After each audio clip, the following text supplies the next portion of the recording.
Olá, voltei, eu e os meus dentes, sem o siso esquerdo debaixo, e os meus mini acessórios. Os acessórios, tem esse aqui, os mini acessórios, né, meu colarzinho, tudo juquinho, né, gente? Os meus anéis, meus anéis. Então, hoje, continuando a leitura do livro do Celso Furtado, Formação Econômica do Brasil. Tá? Celso Furtado, Formação Econômica do Brasil, Companhia das Letras. Tá? Lembrando que eu estou lendo a parte 4. A parte 4, Economia de Transição para o Trabalho Assalariado, século XIX. Capítulo 18. Confronto com o desenvolvimento dos Estados Unidos da América. O capítulo 18, ele tem 9 parágrafos, tá? E hoje eu vou ler hoje eu vou ler o parágrafo 8 de 9, é o penúltimo parágrafo do capítulo 18.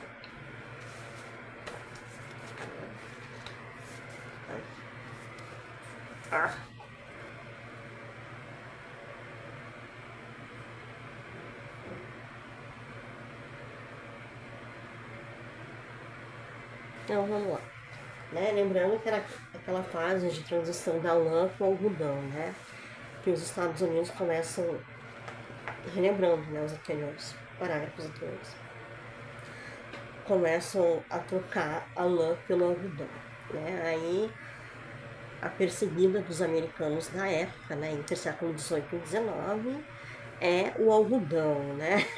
A queridinha dos Estados Unidos é o algodão, substitui a lã. Né? Vamos lá, capítulo 18, parágrafo número 8. Continuando com o algodão, né? O algodão, que chegou a representar mais da metade do valor das exportações dos Estados Unidos, constitui o principal fator dinâmico do desenvolvimento da economia norte-americana na primeira metade do século XIX. O seu cultivo permitiu a incorporação de abundantes terras férteis no Alabama, no Mississippi, na Louisiana, no Arkansas e na Flórida, as quais eram utilizadas de forma mais ou menos idêntica ao que ocorreria no Brasil com o café.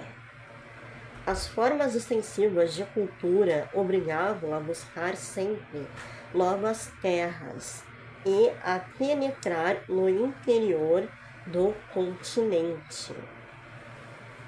E foi principalmente como reflexo desse sistema, em expansão no sul, que se povoou o meio oeste norte-americano, abrindo-se espaço para as grandes correntes de colonização europeia, as quais penetravam no centro do continente, subindo os grandes rios que as ligavam com os mercados do sul. Tá? Então esse é o parágrafo número 8. Tá? A minha mãe entrou e saiu.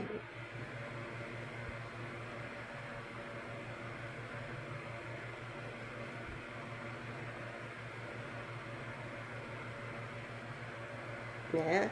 Aqui no finalzinho, no parágrafo 8, deixa bem claro, né? Que o sistema de plantio, cultivo do algodão no sul dos Estados Unidos, né? Teve um povoamento ali, né? O meio oeste norte-americano. O meio oeste norte-americano teve um povoamento para a colonização europeia. Eles penetraram ali no centro do continente, subindo os grandes rios que as ligavam com os mercados do sul. Né? Meio oeste, sul, ali teve já um povoamento europeu ali. Tá? O capítulo 9, assim, capítulo 9, parágrafo 9, ao meu ver, tá? Minha opinião pessoal, Janayara, deixou a desejar, tá? Ao que o Furtado questiona lá no início. Tá? Ele não respondeu a pergunta dele. Tá? Fala a minha verdade. Ai, peraí. Alguém lembra da pergunta do Furtado lá no início do capítulo? Vamos lá. Ai, meu Deus do céu. Vamos ver se eu acho a pergunta dele aqui. Ele faz uma observação aqui, eu vou ver se eu acho. Eu tô dando uma olhada aqui, tá, gente? Só um pouquinho.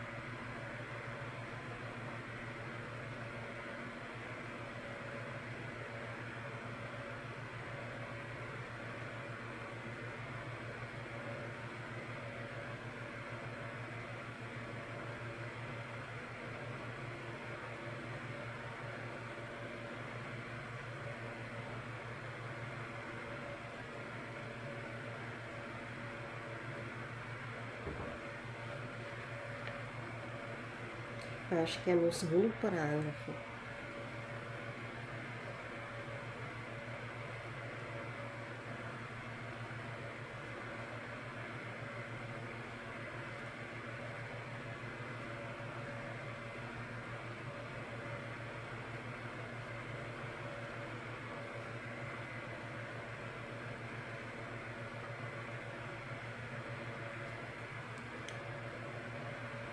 Aqui, ó, segundo parágrafo, tá?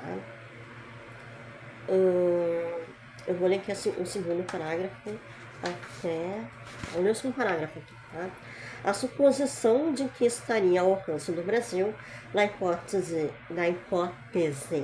de total liberdade de ação, adotar uma política idêntica à dos Estados Unidos, nessa primeira fase do século XIX, não resiste a uma análise detida dos fatos. Tá? Esse problema encerra particularmente interesse e pode sintetizar-se numa pergunta que muitos homens de pensamento se têm feito no Brasil. 2 pontos. Por que se industrializaram os Estados Unidos no século XIX, emparelhando-se com as nações europeias, enquanto o Brasil evoluía no sentido de transformar-se no século XX numa vasta região subdesenvolvida?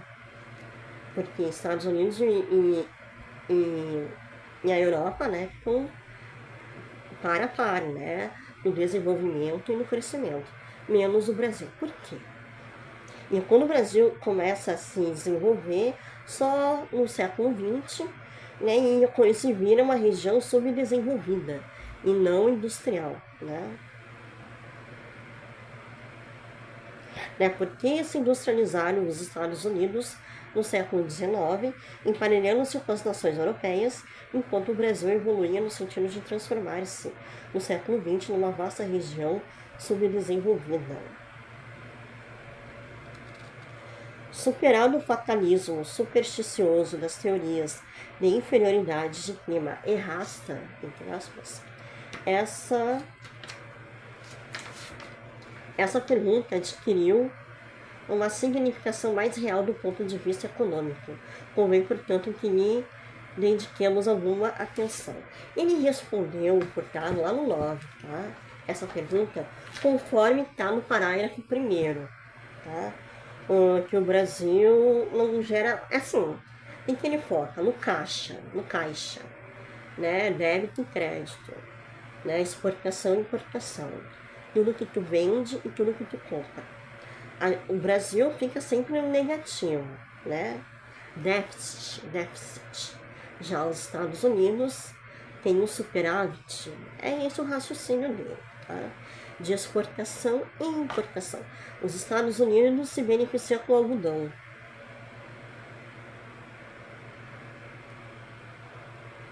Porque aqui no parágrafo 1º diz assim, ó, na ausência de uma corrente substancial de capitais estrangeiros ou de uma expansão adequada das exportações, A pressão teve de resolver-se em depreciação externa da moeda, o que provocou, por seu lado, um forte aumento relativo dos preços dos produtos importados. Sim, há um aumento muito alto dos produtos estrangeiros, né? Porque não tem moeda estrangeira no Brasil. Se houvesse adotado desde o começo uma tarifa geral de 50% de valor, aí entra o imposto, possivelmente o efeito protecionista não tivesse sido tão grande como resultou ser com a desvalorização da moeda. O Furtado culpa a desvalorização da moeda para a falência do Brasil, tá? Entre o século XVIII e XIX. Tá? Ele usa exportação, importação e moeda. Inflação, ele usa a inflação, tá? E lá no 9 ele vai dar essa resposta, no parágrafo 9, em relação aos Estados Unidos, tá? Houve uma política financeira muito boa nos Estados Unidos, graças a fulano, beltrano e ciclano, tá? Mas ele deixou bem claro assim, ó, o porquê que eles se industrializaram, né? Por quê? E no capítulo 3, tem outra parte que intrigou a mim, Janayara, tá? Que é o desenvolvimento dos Estados Unidos em fins do século XVIII e na primeira metade do XIX, constitui um capítulo integrante do desenvolvimento da própria economia europeia, sendo em muito menor grau o resultado de medidas internas. O protecionismo surgiu nos Estados Unidos como sistema geral de política econômica.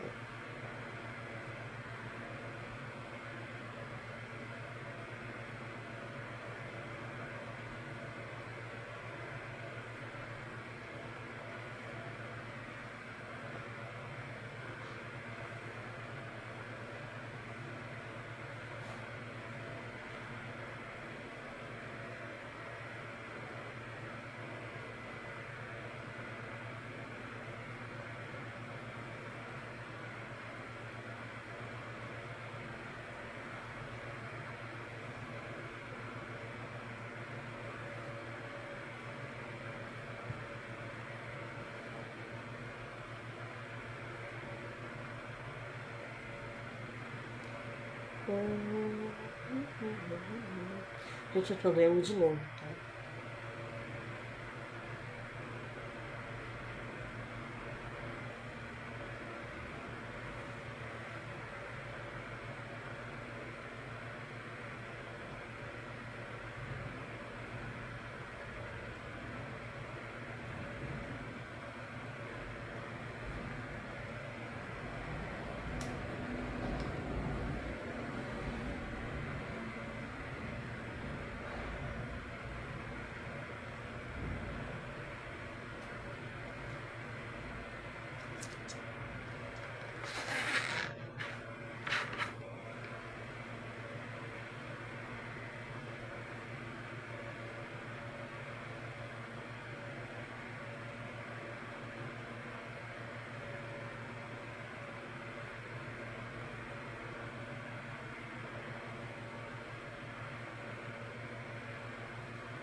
Aqui, achei. É o parágrafo 7.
Tá, então assim, ó.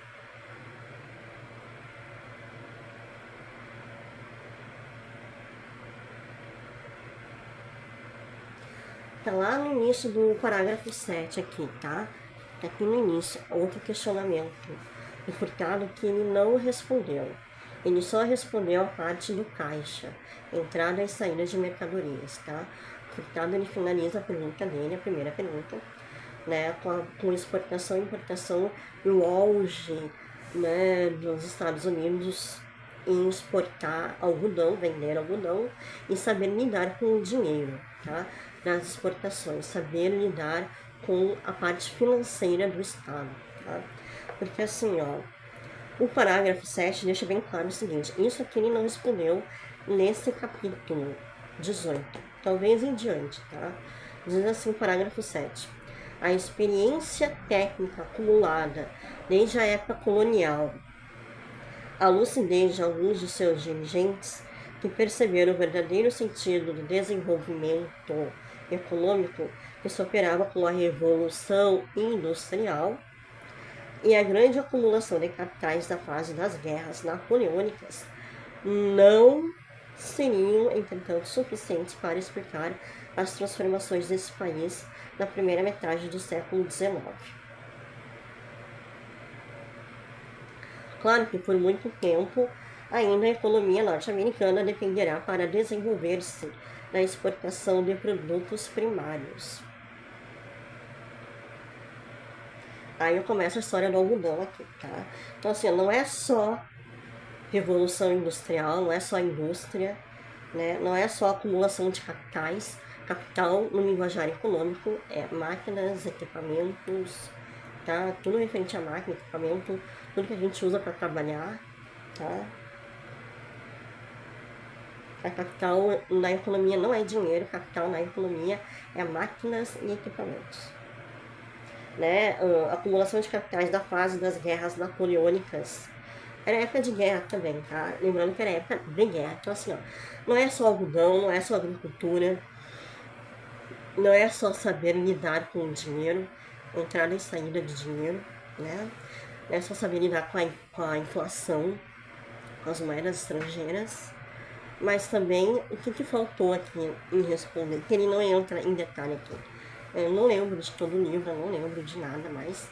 Então, assim, faltou falar da parte do quê? Da parte, como é que se diz? Das Forças Armadas Americanas, tá? O que de fato realmente ajuda a enriquecer o país são as Forças Armadas dentro de um país, tá? Não é só agricultura, não é só indústria, não é só capital, tanto máquinas, equipamentos como financeiro.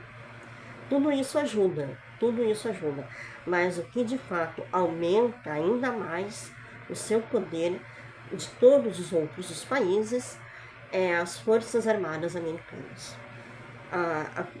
O armamento bélico, a produção bélica norte-americana, ela se torna superior a todos os países já existentes. Tá? Eu só não lembro qual período e qual ano, mas isso faz o poder americano se tornar muito poderoso. Por isso que é um país só contra outros países. A Europa é um bloco europeu, são vários países. A Força Armada Europeia não é superior à Força Armada Americana.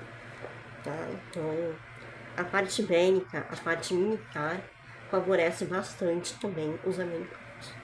Eu não sei se o Furtado entra na parte militar, eu não lembro, tá? Mas ele não vai responder isso aqui no 9. No 9 é só a exportação e importação, o algodão facilitou. Quem conseguiu administrar a parte financeira do governo americano, das exportações e importações, tá? Mas não sei se o Furtado entra na parte bélica americana. Tá? A parte militar americana, ela é muito poderosa. Até quando vai ser esse poder eu não sei, mas eles são muito poderosos no bélico. O bélico ajuda muito o país a se desenvolver e a crescer também. Tá bom? Então é isso aí, meu povo. Se não houver nenhum imprevisto, eu volto semana que vem. E tchauzinho, nem sei que dia hoje é dia 4, né? E tchauzinho. Fui. Bye, bye, bye, goodbye, bye, bye, good morning, good afternoon, good evening, good night, good night, good night, good night, good night. Fui.